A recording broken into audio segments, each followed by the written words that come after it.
इस सिलसिले में नीतीश कुमार को, तेजस्वी यादव को और देश के वजीर आजम नरेंद्र मोदी को, तीनों को बिहार की जनता से माफी चाहनी चाहिए।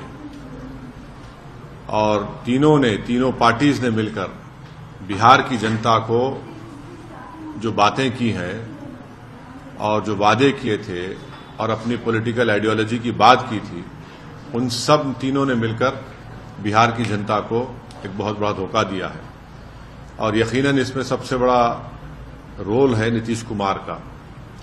नीतीश कुमार कल तक हमको गाली देते थे कि ओवैसी बी टीम है। अब नीतीश कुमार को शर्म नहीं आती उसी जगह पर जाकर बैठने के लिए जहां पर हम पर इल्जाम लगाते थे। और नीतीश कुमार ने पॉलिटिकल अपॉर्चुनिज्म कहना तो अंडरस्टेटमेंट होगा, उन्होंने हर चीज का रिकॉर्ड तोड़ दिया है और कोई उनकी बात का न एतबार है न भरोसा है। मैं शुरू से कह रहा था कि नीतीश कुमार फिर से बीजेपी में जाएंगे, मगर लोग हमारी बात पर यकीन नहीं कर रहे थे।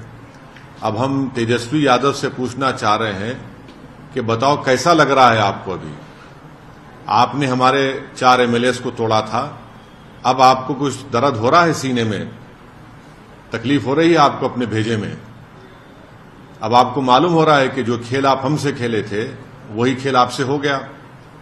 और तेजस्वी यादव और उनकी पार्टी धोखा दी है। 2 मर्तबा नीतीश कुमार को उन्होंने मुख्यमंत्री बनाया। बताइए अब क्या हासिल हुआ? आपने बीजेपी को आपने सत्ता दे दी। नीतीश कुमार तो सिर्फ अभी तो नाम के मुख्यमंत्री रहेंगे, हुकूमत चलेगी बिहार में आरएसएस के नरेंद्र मोदी की। हम तो यही चीज को रोकना चाह रहे थे। एमआईएम पार्टी इसी को रोक रही थी। और जब हमारे सीमांचल की जनता ने एमआईएम के 5 विधायक को कामयाब किया तो हमने तो जब उनके स्पीकर के इलेक्शन में तायद की थी गठबंधन के।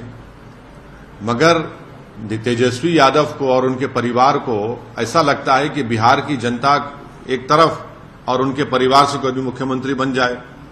नीतीश कुमार को लगता है कि मैं जब तक जिंदा रहूं मुख्यमंत्री रहूं, और बीजेपी को लगता है कि भाई हर चीज हमको मिल जाए, चाहे कुछ भी हो, किस तरीके से हो जाए। देश के प्रधानमंत्री का भाषण मुझे याद आ रहा है जब नीतीश कुमार ने वो ऑब्जेक्शनेबल बातें कही थी महिलाओं के बारे में। देश के प्रधानमंत्री ने कहा था क्या गंदगी फैला रहे हैं, और देश के प्रधानमंत्री ने महिलाओं से वादा किया था कि मैं आपको इन लोगों से बचाऊंगा। अब देश के प्रधानमंत्री खुद नीतीश कुमार को बाजू बिठाकर चाय पिला रहे हैं। तो इसका टोटल ये है कि बिहार की जनता का एक बहुत बड़ा नुकसान और धोखा उनको दिया जा रहा है। बिहार में डेवलपमेंट रुक चुका है, अफसरशाही बढ़ चुकी है, और हम तो शुरू से सीमांचल की लड़ाई लड़ते आए, लड़ते रहेंगे। और इससे जनता को फिर से मालूम हो गया कि एमआईएम और ओवैसी जो बात कह रहा था कि सेकुलरिज्म, पॉलिटिकल सेकुलरिज्म सिर्फ इस्तेमाल किया जाता है भारत के मुसलमानों को धोखा देने के लिए, और अब की बार फिर से धोखा दिया गया है बिहार के मुसलमानों को सिर्फ सत्ता में आकर बैठने के लिए।